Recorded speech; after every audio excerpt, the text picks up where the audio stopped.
खुदा मेरे भाई को कसरत की बरकत दे और अपने नाम और अपने जलाल के लिए कसरत से इस्तेमाल करे। अजीजों, आज हमारा टॉपिक है हम जो कहते हैं कि जोड़े आसमानों पर बनते हैं और कहीं भी शादी करते और एंड में क्या करते, ब्लेस करवा लेते और कहते जोड़े थे आसमाना पे बढ़ते। आज हम सीखेंगे कि जो जोड़े आसमानों पर बनते हैं वो और हैं, और जो हम खुद कायम कर लेते हैं वो जोड़े किस तरह तबाही की तरफ जाते। एक बंदा नहीं बल्कि दोनों लोग भी तबाही में जाते। यहाँ पर हम देखेंगे उस किताब की तरफ हम चलेंगे जिसको हम बहुत कम खोलते, क्योंकि इसको खोलने के मुतालिक जो है वो हमें बड़ा डराया जाता है। हालांकि शुरू में इसमें लिखा कि इस किताब को पढ़ने, सुनने और इस पर अमल करने वाला कौन है? हमारी। लेकिन हम क्या करते, डर जाते और खौफ में हम लोग नहीं इसको पढ़ते। मुकाशफा 2 बाब, मुकाशफा की किताब और उसका 2 बाब 20 से 22 आयत। मुकाशफा की किताब 2 बाब और उसकी 20 से 22 आयत।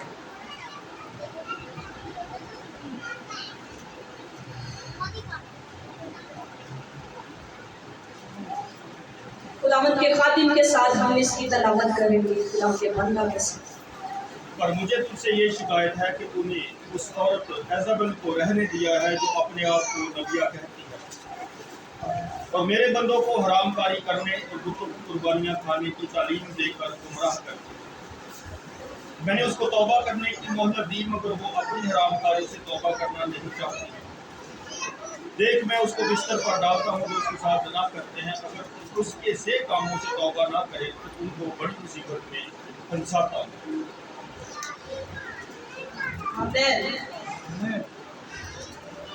अब यहाँ पर बात हो रही है एज़ेबेल। एज़ेबेल आपने कहीं ना कहीं खानदान में नाम तो सुना ही होगा, कोई ना कोई अपनी बच्ची का नाम रखा, बाइबल का नाम है। अब पहला सलातीन, दूसरा सलातीन, कसरत से इसका जिक्र है एक ही औरत का। और ये कौन है? एज़ेबेल एक स्पिरिट है।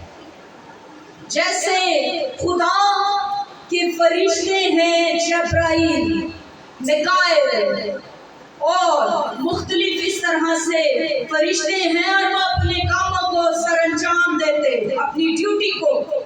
उनके मुख्तलिफ रैंक्स हैं, अपने अपने हुद्दे पर रहते हुए वो अपनी अपनी ड्यूटी को बखूबी अंजाम देते। इसी तरह अबलीस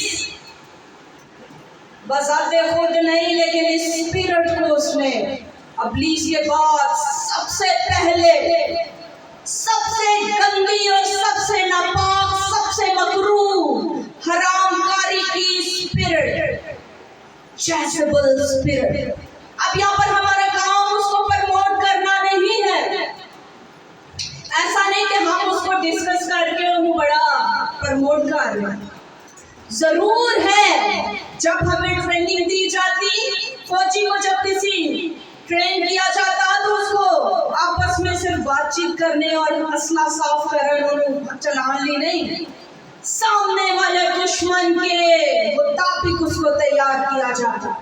उसको दुश्मन के बारे में भी बताया जाता, दुश्मन मुल्क की अफवाज, उसका असला, वो क्या कुछ रखता है, कितनी उसकी ताकत है, ये सब चीजें फौज को मालूम होती हैं। अब हम जो खुदा के लोग कहलाते, हम अबलीस के बारे में थर कांपते रहते हो, नाम ही ना उधर हो ऐनी लोग का सामने होती औकात की पैरा थले बेंच होए छेड़ना नहीं हो साड़ा की काम। जरूर है कि वो स्पिरिट जो आज भी जिंदगियों में काम करती और हमें उसके बारे में नहीं मालूम। मुकाशफा में जब खुदा कहता जो उसी की तरह जो हराम कारी करके मैं बिस्तर पर डाल दूंगा, एंड फिर बहुत पैड़ा होगा हरामकार लोगों का, जनाकार लोगों का। अब एजेबल किस तरह काम करती, कैसे वो एंट्री लेती, एमी नहीं वो आ जाती, वेलकम हम खुद करते उसे। कैसे? खाली बर्तन, खाली होंगे खुदा का पाक रूह जब नहीं होगा। एक दौर था पानियों पे जुम्बश करता, फिर ठंडे पैरों में इंसान के साथ रूबरू गुनाह आया, क्या हुआ? नबियों के जरिए बात करना शुरू हो गया, और फिर खुदावंद खुद बेटे की सूरत में खुद आ जाए। फिर क्या हुआ? खूबसूरत मददगार का दौर आया, हम उसके लिए भी तैयार नहीं। हम कहते अभी वक्त है, बपतिस्मा लेना है, हाले टाइम बहुत वक्त है, मैं तेरे फलाने काम करने, बहुत सारे मेरे काम बने जिनमें हमें पता है कि हमने गुनाह करना, हमने ज़ना करना, हमने बुरा सोचना, हमने बुरा काम करना है। अब वो जेज़ेबेल की स्पिरिट हमारे अंदर ही है। जब हम इन चीजों से इनकार नहीं करेंगे, जब तक हम इस बदन को धोकर पाक नहीं करते, खुदा के पाक रूह को अंदर आने नहीं देते, तो क्या होता है? खाली बर्तन। कैसे हमारी जिंदगी में वो एंटर होती? चलकर खुदा उनके कलाम में से देखेंगे। पहला सलातीन उसका 16 बाब, पहला सलातीन उसका 16 बाब और उसकी 29 आयत से 33 आयत तक सैमुअल भाई के साथ हम पढ़ेंगे। पहला सलातीन 16 बाब और उसकी 29 आयत से 33 आयत तक।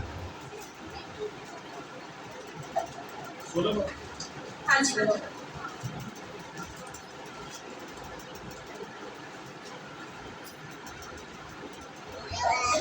और शाह यहूदा आसा के 38वें साल से उमरी का बेटा अखियाब इसराइल पर सल्तनत करने लगा, और उमरी के बेटे अखियाब ने सामरिया में इसराइल पर 22 बरस सल्तनत। और उमरी के बेटे अखियाब ने जितने उससे पहले हुए थे उन सबों से ज्यादा खुदावंद की नजर में बदली, और गोया नबात के बेटे यारोबाम के गुनाहों की रवश इख्तियार करना उसके लिए एक हल्की सी बात थी। सो उसने सैदानियों के बादशाह अकबल की बेटी अजबल से ब्याह किया और जाकर बाल की परस्तिश करने और उसे सजदा करने लगा, और बाल के मंदिर में जिसे उसने सामरिया में बनाया था बाल के लिए एक मस्बा तैयार किया। और अखियाब ने यह सीरत बनाई, और अखियाब ने इसराइल के सब बादशाहों से ज्यादा जो उससे पहले हुए थे खुदावंद इसराइल के खुदा को गुस्सा दिलाने के काम किए। उसके अयाम में बैतेली हैगेब ने यहूद को तमीर किया। जब उसने उसकी बुनियाद डाली तो उसका पहलौठा बेटा अब्राम मरा, और जब उसने फाटक लगाए तो उसका सबसे छोटा बेटा सहूब मर गया। ये खुदावंद के कलाम के मुताबिक हुआ जो उसने नून के बेटे यशवा की बात फरमाया। खुदावंद आपको बरकत दे। यहाँ पर हम देखेंगे कि वो एंटर कैसे होते। हर जोड़ा आसमान पर नहीं बनता। अब यहाँ पर बादशाह है, अखियाब क्या है? बादशाह है। और क्या होता है? उसको पसंद आई है बादशाह की बेटी, और बादशाह भी ऐसा जो बाल का सबसे बड़ा पुजारी है। अब क्या होता है? एजेबेल जब आई तो उसने आते ही क्या किया? यहोवा के ऑपोजिट उसने काम करना शुरू कर दिया। और वेलकम किसने? खुद बादशाह ने किया, अपने खुद किया। जैसे ही वो शादी करके आ चुकी है जिंदगी में, तो क्या किया उसने? आते ही पहले बाल का मंदिर बनवाया। तो सबसे पहले जैसे आज काहिन जो है वो ट्रेनिंग लेते हैं इंस्टीट्यूट में, इंस्टीट्यूट एक होता था काहिनों का, वो खत्म किया उसने। उन्हें क्या कहते हैं? बाल की पूजा हुई। खुद वो करना शुरू हो गया पूजा, शोहर भी। अब क्या किया उसने? सबसे पहले वो आई तो उसने अपनी हुक्मरानी कायम की, खुदा के मसबा को उसने हटाया। आज जब अंदर स्पिरिट आती तो हम क्या करते? सबसे पहले हम इबादत करना बंद कर देते। केड़ा खुदा, क्या हमारे अंदर बददिली आ जाती, हम बुरी सोचों की तरफ जाते? केड़ा खुदा की खुदा, हर संडे चर्च जाइए काम उठे दे उठे ही रहते, क्यों ना कितने होर जाइए, आता है ना दिल में। और क्या होता है? दुख और गम और बढ़ जाते हैं और हम अपनी नस्लों के लिए बुरी चीज़ों को, बुरी सोहबतों को, और वो सिर्फ अकेले नहीं आते, वो जब आई है तो नाल अपने काफ़ी तादाद 60,000 तो तादाद है ना पुजारियाँ दी जिनको वो साथ ले आई है। अकेली नहीं आती, लश्करां भी नाल लेके आती है। जैसेबल स्पिरिट, सबसे गंदी स्पिरिट, जैसे खुदा है और उसका फाकरू है, इसी तरह इब्लीस है और उसकी पहली गंदी, सबसे ऊपर लेवल की नापाक और गंदी और सबसे मकरूह स्पिरिट, जैसेबल स्पिरिट। ये इस तरह से काम करती है, जैसे खुदा के रूह को हम जगह देते हैं अपने अंदर, अपने बदन में, अपने मकदस में, इसी तरह वो जैसे यहोवा का मज़बा वहाँ पर कायम था, लोग जो काहिन हैं वो सीखते थे, क्या किया उसने? सबसे पहले मज़बा को ख़त्म किया। इसी तरह वो जब अंदर आती तो सबसे पहले खुदा के खौफ को, खुदा को, खुदा की प्रस्तिश को, उसकी इबादत को हमारे अंदर से ख़त्म कर दी। अब हमारे अंदर वो कैसे काम करती है? लड़ाई झगड़ा फसाद, बुरे बुरे ख्यालात डालना, बेटियां इसका शिकार हो रही हैं।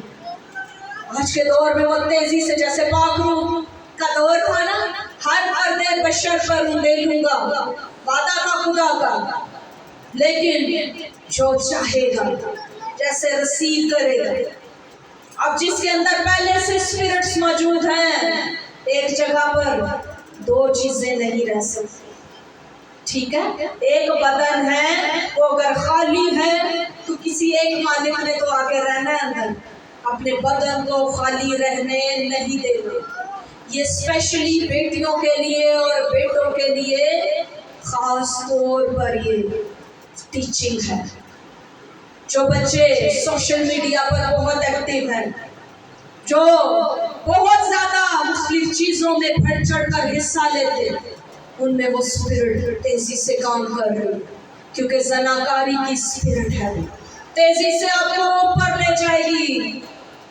आपका कैसे पैसा बढ़ेगा आपको पता भी नहीं चलेगा, लेकिन खुदा के रूह से दूर कर देगी, खुदा से दूर कर देगी। ये स्पिरिट ना सिर्फ कलीसियाओं में काम कर रही है, ना सिर्फ ये स्पिरिट हमारे घरानों में काम कर रही है, बल्कि ये स्पिरिट खादमीन में भी काम कर रही है। वो कैसे? इस स्पिरिट का मेल या फीमेल होने से कोई ताल्लुक नहीं, इसका कोई जेंडर नहीं। अब मेल के अंदर ये काम करेगी तो ये उसके ऑपोजिट काम करेगी, फीमेल के अंदर काम करेगी तो ऑपोजिट फीमेल बनकर नहीं काम करेगी। क्या करेगी? सनाकारी को आपके अंदर, बुरे ख्यालों को आपके अंदर लाएगी। अपने बिस्तरों को इसीलिए कहते हैं कि पाक करें, अपनी सोचों और अपने ख्यालात को खुदा के ताबे कर कर सोएं। बहुत सारी बेटियां, अनगिनत फोन कॉल्स आती और फिर हम इस चीज़ को लेकर उनको खुलकर गाइड शायद नहीं कर पाते। अगर फीमेल है तो मैं बहुत शर्म के साथ भी कह ले गाइड करती हूँ, अगर मेल है तो वो खादिम जो है वो भी बड़ा झिझक कर उसको गाइड करते, लेकिन बहुत मुश्किल दौर है इस तरह से खुलकर तालीम को दे पाना। बेटियों को वो स्पिरिट्स जो है वो यूज करती। आप जब नेट को खोलेंगे तो बेशुमार आपको सोशल मीडिया पे इस तरह के प्रेग्नेंट से मिलेंगे आपको टॉपिक, और वो बाकायदा आपको उस चीज़ का सबूत भी और दे देती है। और ऐसा हकीकत में भी हमने देखा है। क्या है? उस स्पिरिट का इतना गंदा असर है। अपने बिस्तरों को हरामकारी से पाक रखना है। हम सोने से पहले खुदावंद में बेटियां और बेटे ये चीज जहन में रखें। खुदावंद मैं अपनी सोचों को, ख्यालों को, अपने रूह को, अपने बदन को तेरे ताबे करता हूँ। ये चीज अपनी जिंदगी में प्रैक्टिस बना ले। आज से ये करना शुरू कर दे। जैसे खुदा का रूह तेजी से काम कर रहा है, उस तरह से ये एजबल की स्पिरिट जो है वो तेजी से काम कर रही है। अब यहाँ पर हम देखेंगे मर्दे खुदा एलिया पहले आई और उसने क्या किया? सबसे पहले उसने खुदा के नबियों को कत्ल किया। एलिया को भी ढूंढ रही है, जाती तो सेकंड में खत्म कर देती। कुछ काम खुदा खुद होने नहीं देता और कुछ काम खुदा सेकंड्स में करवा लेता। अब यहाँ पर क्या होगा? पहली दफा कलाम में आप देखेंगे नबियों का इतनी तादाद में, बड़ी तादाद में कत्ल। अब दिया ने क्या किया? जाकर बताया एलिया को कि इन्हें नबी मार देते गए, ये हुआ वो हुआ, मैंने इस तरह से छुपा कर रखा। अब मर्दे खुदा, वही मर्दे खुदा जो कह रहे जाओ तुम लोग इतने हजार और मैं अकेला हूँ, जाओ इतने बैल जमा करो, उनको ज़िबा करो और अपनी कुर्बानी कुशक रखो। लकड़ियां मेरी कुर्बानी के लिए लकड़ियों को भिगो दो। मेरी कुर्बानी के लिए ना सिर्फ लकड़ियां गीली करो बल्कि उसके गिर्द गड्ढा खोदो, उसमें भी पानी भर दो। जिसकी कुर्बानी पर आग आएगी वही उसी का खुदा सच्चा और जिंदा खुदा है। क्या किया बाल के पुजारियों ने? मारा, कूटा, छुरियां लेके, चाकू लेके अपने आप को जख्मी कर देता। लेकिन इब्राहिम, इसहाक और याकूब का खुदा जो वादों का सच्चा और वफादार खुदा है, उसकी आग आसमान से आई। ऐसा खुदा है मेरा और आपका। अब एक चैप्टर पीछे वो ये सब कुछ कर चुका है, लेकिन आगे चलकर हम उस मर्दे खुदा का रवैया देखेंगे।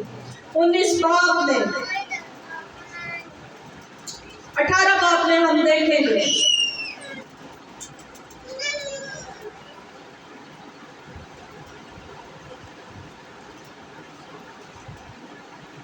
यहाँ पर हम देखेंगे 18 बाब में कि उसने बहुत सारे नबियों को जब कत्ल किया तो जाके अबदिया ने उसको बताया एलिया को। एलिया ने की कीता? एलिया खुदा का बंदा, वो खुदा की हजूरी में झुक गया। उसने कहा तेरे खुदावन तेरे नबियों ने मार देता है। हालांकि इससे पहले जितने वो कुर्बानी के वक्त बाल के पुजारी जमा थे तो एक भी नहीं जा सके, उन्हें सब ने मारे। अब एजबेल परेशान है, एजबेल शिकस्त को नहीं देख सकती। ईमानदार बंदा क्या कहेगा? जो खुदावंद तेरी मर्जी है मेरी जिंदगी में पूरी हो। जबकि एजबेल ने जब सुना कि 400 नबियों का कत्ल हो चुका तो एजबेल ने क्या किया? एजबेल ने उससे कहा कि 24 घंटे ने तेरे को जा एलिया को सुना दे। ऐसी स्पिरिट है, मर्दे खुदा को चैलेंज कर रही है, चाहे वो सेकंड में भी कर दे। लेकिन एलिया से वो ये बात कर रही है कि 24 घंटे के अंदर तुझे मैं खत्म कर दूंगी। अगर ना किया तो मेरा देवता जिसको मैं मानती हूँ वो इससे बढ़कर मुझसे कर। अब जब एलिया से वो उसको धमकी लगा रही है तो हम चलकर देखेंगे पहला सलातीन उसका 19 बाब उसकी पहली आयत। और अखीयत ने सब कुछ जो एलिया ने किया था, ये भी कि उसने सब नबियों को तलवार से कत्ल कर दिया, एजबेल को बताया। सो एजबेल ने एलिया के पास एक कासिद रवाना किया और कहला भेजा कि अगर मैं कल इस वक्त तक तेरी जान उनकी जान की तरह ना बना डालूं तो देवता मुझसे ऐसा ही बल्कि इससे भी ज्यादा करे। 24 घंटे दे दिए, कल ऐसे तक जो ना आया हुआ तो फिर देखे। अब क्या चाहती तो एजबेल खुद ही डायरेक्ट ना करवा देती कत्ल, जिन्हें हाथ सना कासिद के हाथ भेजे है, क्या वो ऐसा नहीं थी कर सकती? अब उस स्पिरिट काम कैसे करती है? वो हमारे अंदर डर और खौफ पैदा करती है। डर और खौफ भी कैसा?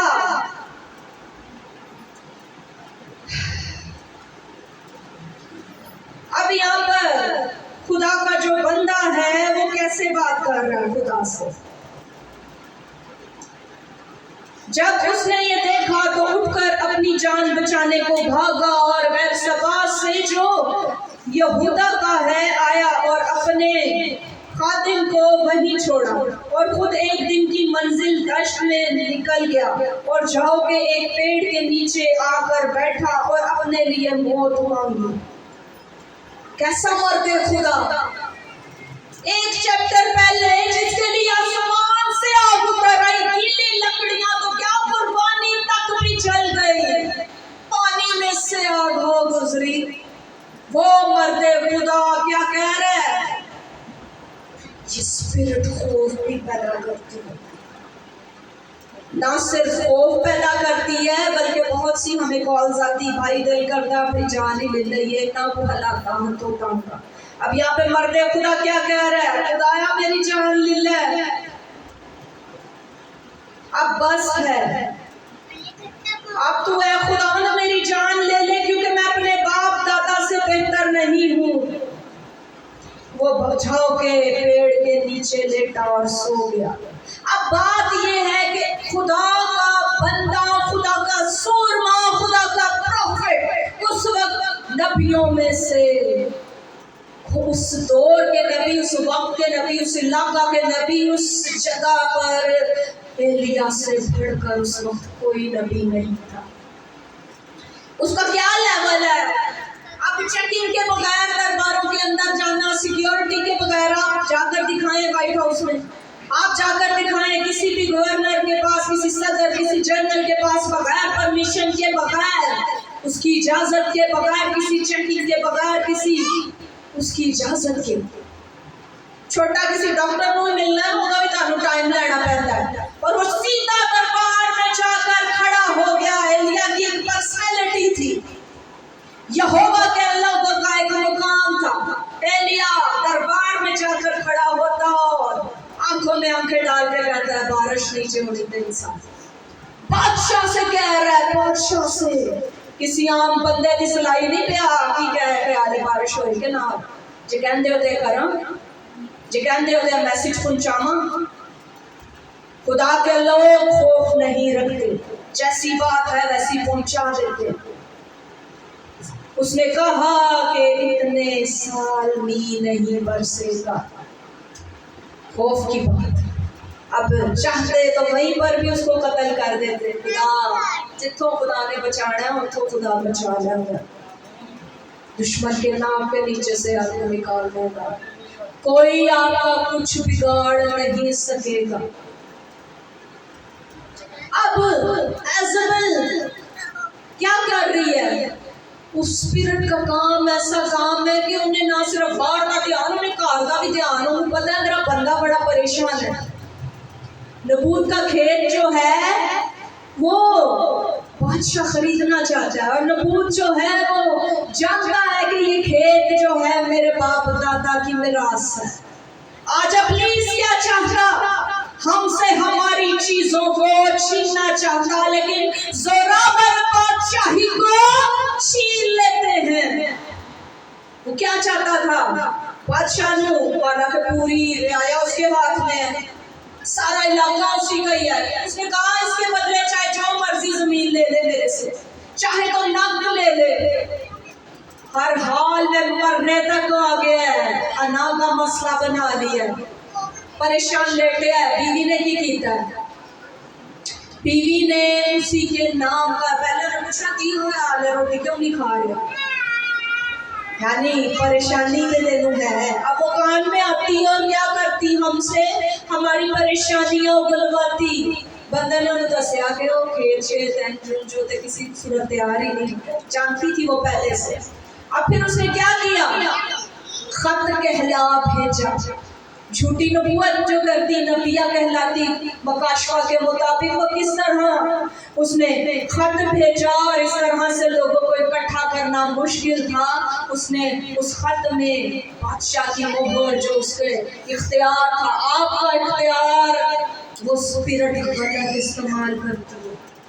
उसने बादशाह ने अपने इख्तियार को खुद इस्तेमाल नहीं किया। हम जब अपने इख्तियार को खुद इस्तेमाल नहीं करेंगे तो वो गंदी स्पिरिट आपके इख्तियार को इस्तेमाल करेगी।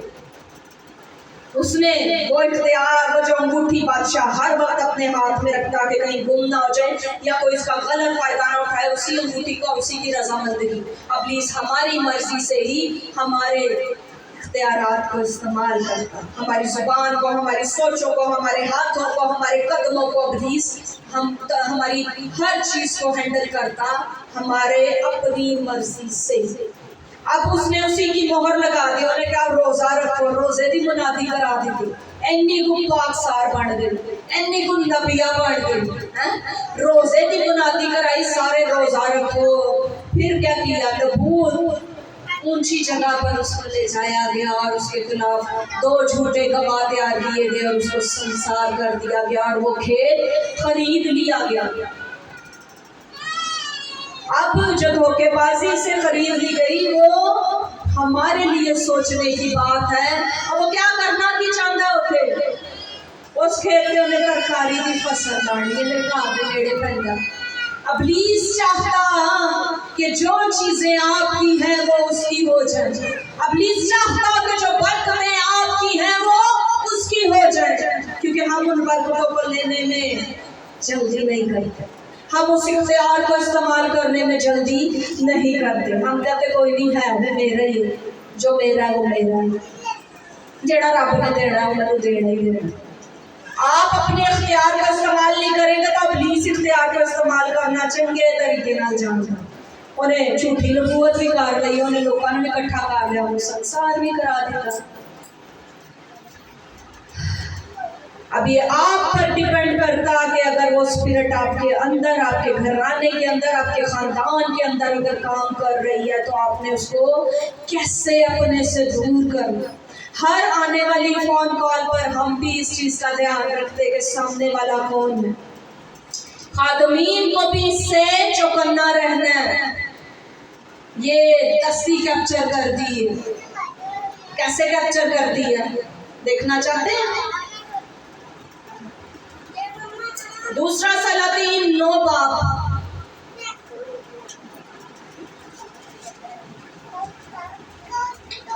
दूसरा सलातीन 9 बाब और उसकी 22 आयत। अब यहाँ पर याहू को पहले किसने मसा किया है? एलिया ने। फिर याहू को मसा किया है अलीशा ने। अब जब मसा किए हुए लोग जब उसके सुरमा निकलते हैं तो क्या होता है? अंजाम अबलीस का बुरा होता है। अब यहाँ पर एजबेल के साथ क्या हुआ? क्योंकि जब उसने वो खेत ले लिया तो उसके लिए लानत ठहर गई, उसके लिए कहा गया कि इसकी लाश को कुत्ते खाएंगे, इसका इस तरह बेहाया कर जा। अब वो बज़ाहिर स्पिरिट है, वो आज भी काम कर रही है। ये आप पर डिपेंड करता है कि आप खुदा के रूह को जगह देते हैं या उस स्पिरिट को देते हैं। दूसरा सलातीन 9 बाब उसकी 22 आयत। और योराम ने याहू को देखकर कहा, ऐ याहू खैर है? उसने जवाब दिया, जब तेरी माँ एजबेल की ज़नाकारियाँ और उसकी जादूगरियाँ इस कदर हैं तब तक किसी की कैसी खैर है? अब एजबेल का बेटा पूछ रहा है, कहता खैर पे है याहू? याहू जो है वो मस्सा की शुद्ध है। दो जगह उसको, एक जगह तो मस्सा किया खुदा के बंदा अलीशा ने, लेकिन जब जंग के लिए तैयार हुआ तो फिर से उसको मस्सा, 2 दफा उसको मस्सा किया। और बादशाहों में जिसको मस्सा किया गया वो कौन कौन है?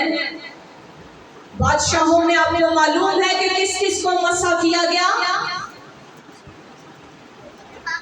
दाऊद और साउल, 2 बादशाह ऐसे थे जिनको बुजुर्ग सैमुएल ने खुद अपने हाथों से खुदा की मर्जी के मुताबिक मस्सा किया। और अब ये मस्सा किया हुआ एक और याहू है।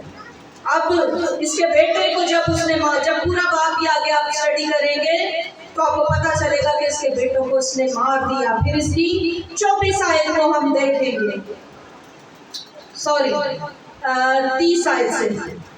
और जब याहू यज़ील में आया तो एजबेल ने सुना और अपनी आंखों में सुरमा लगा और अपना सर संवार कर खिड़की में झांकने लगी। अब ये स्पिरिट कैसी स्पिरिट है? बेगाना औरत, ओदी चापलूसी, ओदा सिंगार जो मर्दों को अट्रैक्ट करता और खुदा की हजूरी से दूर ले जाता। बेगाना औरत, ये वही औरत है रस्सी सुरमा शुरमा ला के उस दौर में सिंगार में सबसे बड़ी चीज की वो सुरमा शुरमा लाया वाला उन्होंने सही संभालिया और खलो गई खिड़की की कह रही है खैर दे अरे। अब कैसे क्या कह रही है? और जैसे ही याहू फाटक में दाखिल हुआ वो कहने लगी है सिमरी अपने आका के कातिल खैर तो है। यानी वो जानती थी इससे पहले बच्चियां नाल भी इन्हें काफी काम हो चुके उन्होंने भी हुण खैर नाल ही आए हैं आका दे कातिल। फुल टशन के साथ तैयार प्यूर है और फिर क्या कर रही है, अट्रैक्टिव है अपने वालों बड़ी पार्टी तो भाई खैर दे है। अब खुदा का बंदा क्या कह रहा है? अपने आका के कातिल खैर तो है, पर उसने खिड़की की तरफ मुंह उठाकर कहा मेरी तरफ कौन है? अब क्या होता है? महल के अंदर से कौन है जो उसके लिए खड़ा होगा? अंदरों खड़खड़ोती है खिड़की जो अंदरों की जरूरत कौन कहेगा मैं हूं? मेरी तरफ कौन है? खिड़की की तरफ उठाकर उसने कहा।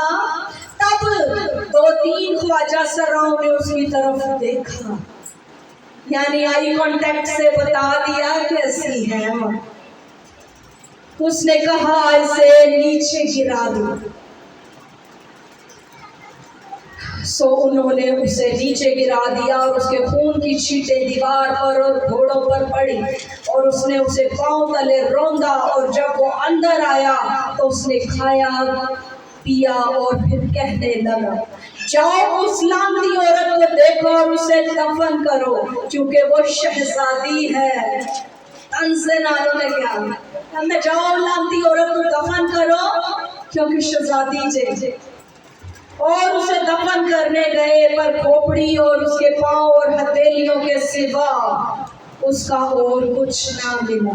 सो वो लौट आए और उसे बताया। उसने कहा ये खुदावंद का वो ही सूरज है जो उसने अपने बंदा एलिया तशबी की मार्फत फरमाया था कि यज़ील के इलाका में कुत्ते एजबेल का गोश्त खाएंगे और एजबेल की लाश यज़ील के इलाका में खेत की खाद की तरह पड़ी रहेगी, यहाँ तक कि कोई ना कहेगा कि ये एजबेल है। आगे जब इसे पढ़ेंगे तो ये स्टोरी बहुत मजा आएगा आप लोगों को जो स्टडी करते हैं वो जानते हैं स्टोरी के मुतालिक बाकी 70 शहजादों के साथ क्या हुआ और कैसे याहू के साथ भी खुदा ने कलाम किया और कैसे चलकर वो आगे थोड़ा सा डीप ट्रैक हुआ और किस तरह से खुदा ने उससे बात की और क्या उसका अंजाम हुआ। मजे की ये कहानियां ही नहीं, ये आज भी मौजूद है। अगर जो ईमान रखता है तो खुदा का रूह है वो पूरी चीजें भी अब्लीस भी है जिधर देवता भी है जिधर बाल भी है जिधर ये आप पर है, फैसला कर लो तुम किसकी प्रस्तिश करोगे, ये आप पर है। और इस गंदी स्पिरिट को निकालना आपके इख्तियार में, क्योंकि मुकाशवा में लिखा था खुदावंद दिलों और गुर्दों को जांचने वाला खुदा है। आप जो अपने अंदर और बाहर से वाकिफ हैं वो इस चीज की तरफ खास तवज्जो दें। इसका काम है लीडर्स के साथ मुखालफत। हमेशा पादरियों के हो ये पादरी का की काम है, पादरियां जो पादरियों छुड़ाना ऐसे बोलते। फिर घरों में नाचाकी पैदा करना ऐसे बोलते। फिर ज़नाकारियाँ, हरामकारियाँ, शहवत परस्तियाँ और हर तरह के गंदे काम हज़रत की स्पिरिट करती है। अपने बदन को खुदावंद के ताबे करें ताकि वो पापों से भरे और आज इकरार करें, और जब सोए तो ये कहें कि खुदावंद मेरा दिल, दिमाग, सोचे, ख्याल और मेरा बदन और रूह मैं तेरे ताबे कर काम करती हूँ। खुदावंद आप सबको कसरत की बात करते हैं।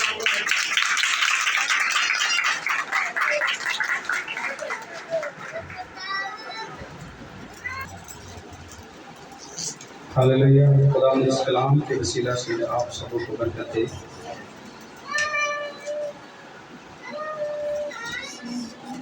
जो वक़्त होता है कि हम खुदावंद की पूरो गोश की रूहानी खुराक में शरीक हों।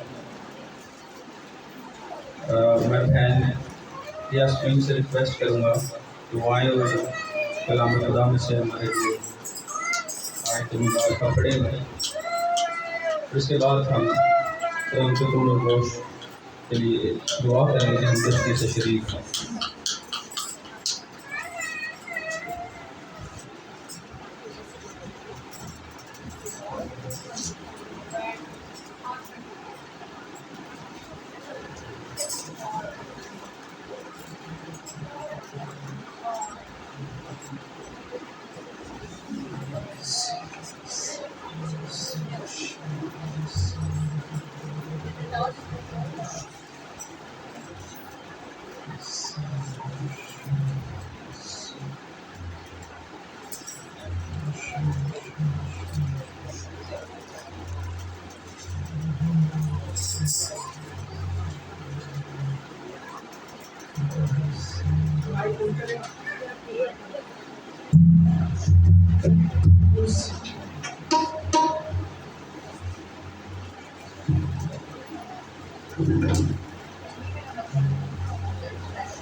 क्योंकि ये बात मुझे खुदावंद से पहुंची और मैंने तुमको भी पहुंचा दी कि खुदावंद यीशु ने जिस रात को पकड़वाया गया रोटी दी और शुक्र करके तोड़ी और कहा ये मेरा बदन है जो तुम्हारे लिए है, मेरी यादगारी के वास्ते यही किया करो।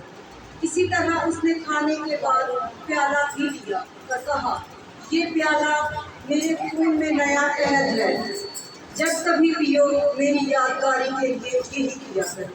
क्योंकि जब कभी तुम ये रोटी खाते और इस प्याले में से पीते हो तो खुदावंद की मौत का इजहार करते हो जब तक वो ना आए। इस वास्ते जो कोई नामुनासिब तौर पर खुदावंद की रोटी खाए या उसके प्याले में से पिए तो खुदावंद के बदन और खून के बारे में कसूरवार होगा।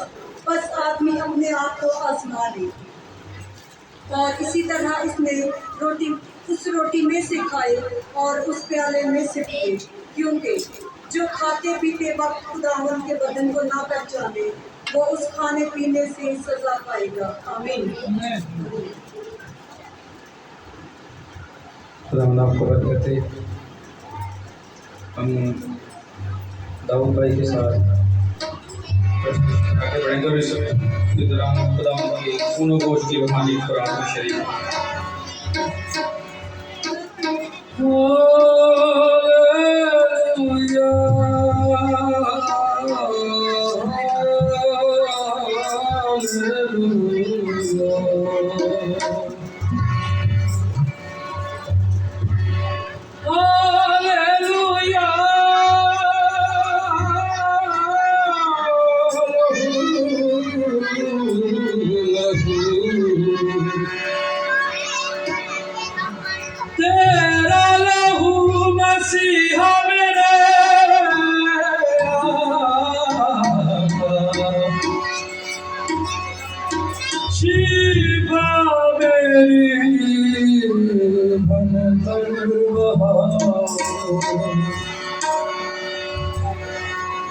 बचाई उसने हयात मेरी, बनी उसी से है बात मेरी।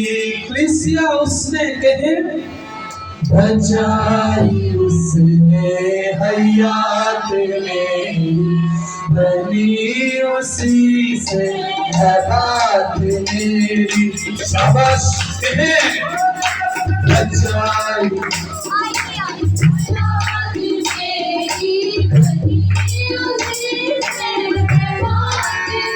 इकरार बचाई उसने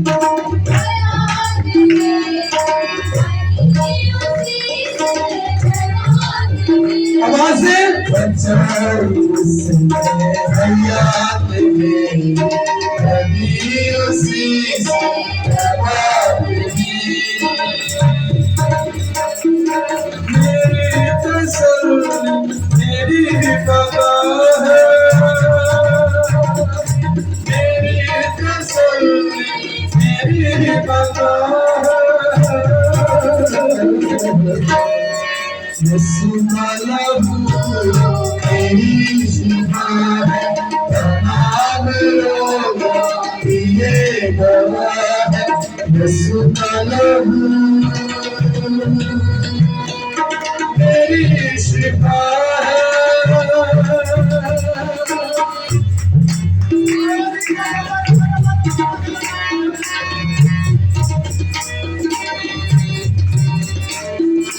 उसकी बात में इसके ऊपर आने से पहले, सामने आने से पहले, उसके लहू और उसके बदन को खाने पीने से पहले आए अपनी आंखें बंद करें, अपने आप को रेडी करें इस चीज से।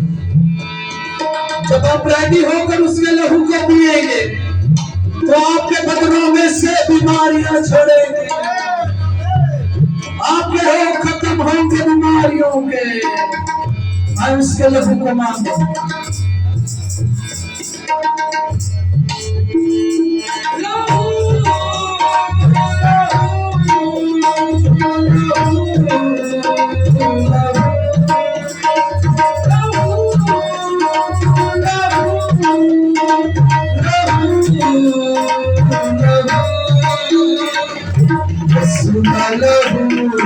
मेरी शिफा है, तमाम रोगों की ये दवा है। यीशु का लहू मेरी शिफा है, तमाम रोगों की ये दवा है। तेरा लहू है मेरा कफारा, शिफाए जाए लहू का धारा।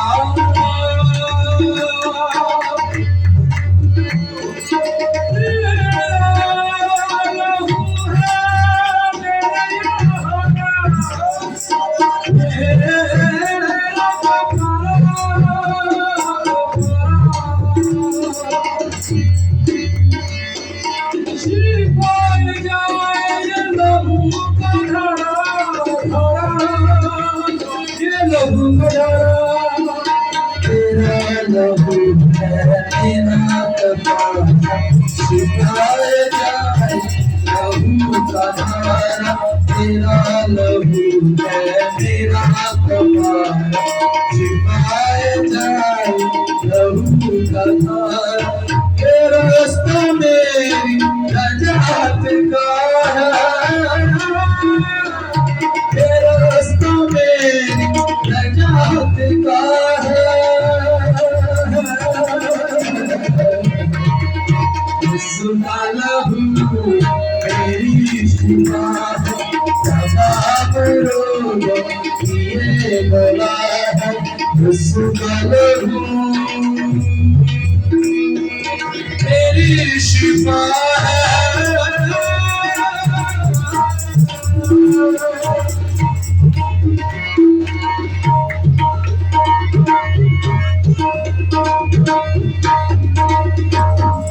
बचाई उसने हयात मेरी, बनी उसी से है बात मेरी।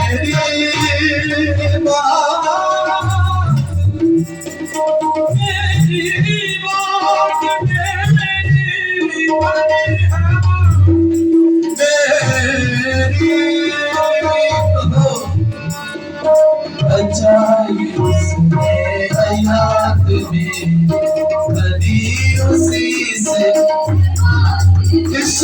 शाबाश अच्छा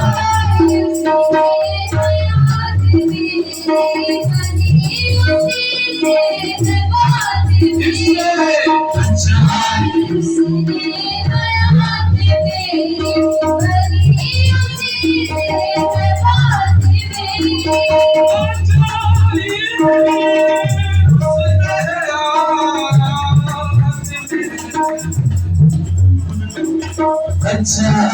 इसने हयात में कभी उसी से है बात दी मेरी तसल्ली मेरी वफा है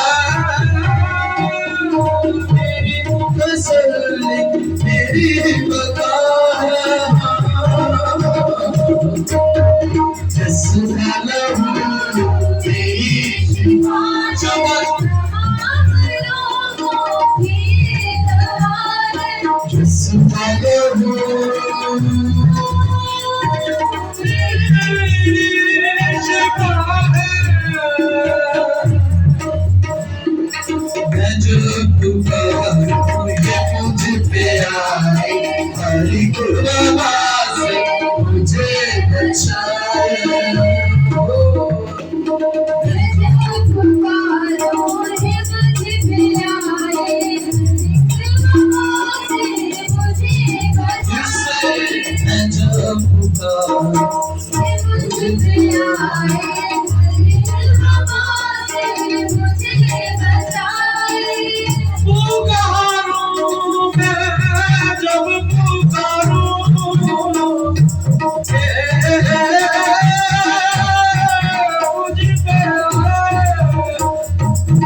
मुझे मुझे बचाए ये सबके लिए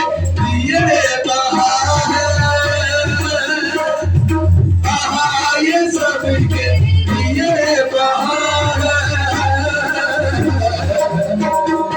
यसु का लहू तेरी शिफा है यसु का लहू तेरी शिफा है तमाम रोग ये दवा है यसु का लहू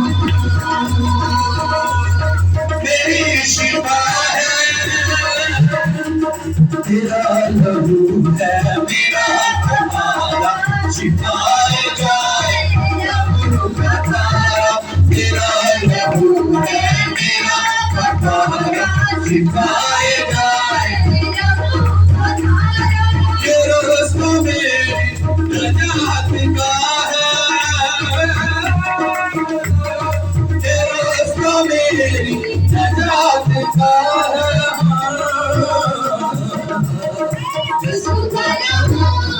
तेरी शिफा है तमाम रोगों की दवा है यसु का लहू तेरी शिफा है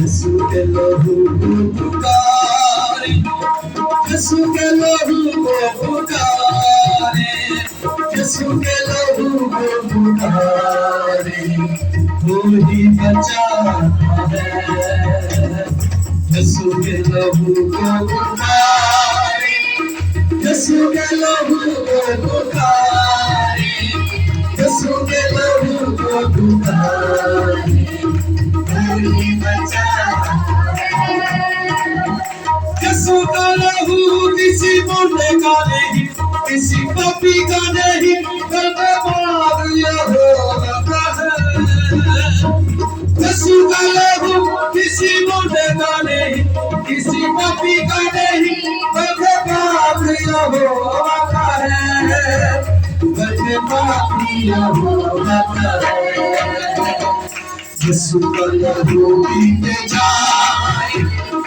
यसु का लहू पीते जाए यसु का लहू पीते जाए जीना सिखाता है यसु का लहू पीते जाए यसु का लहू पीते जाए यसु का लहू गीत गाए जीना सिखाता है यीशु के लहू को पुकारे यीशु के लहू को पुकारे यीशु के लहू को पुकारे वही बचाता है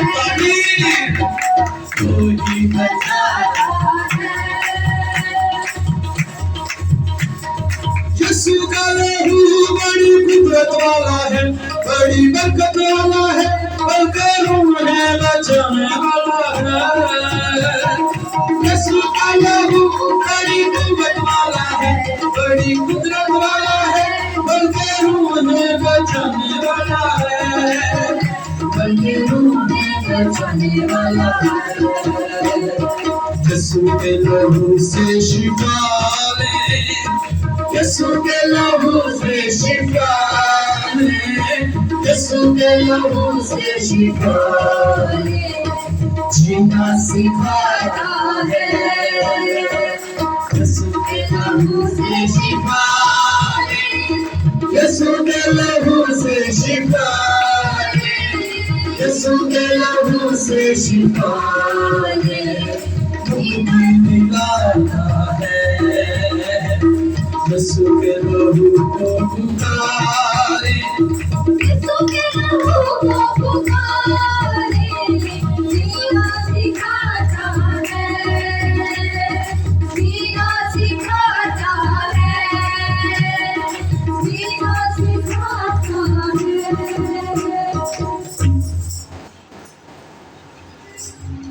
हालेलुया।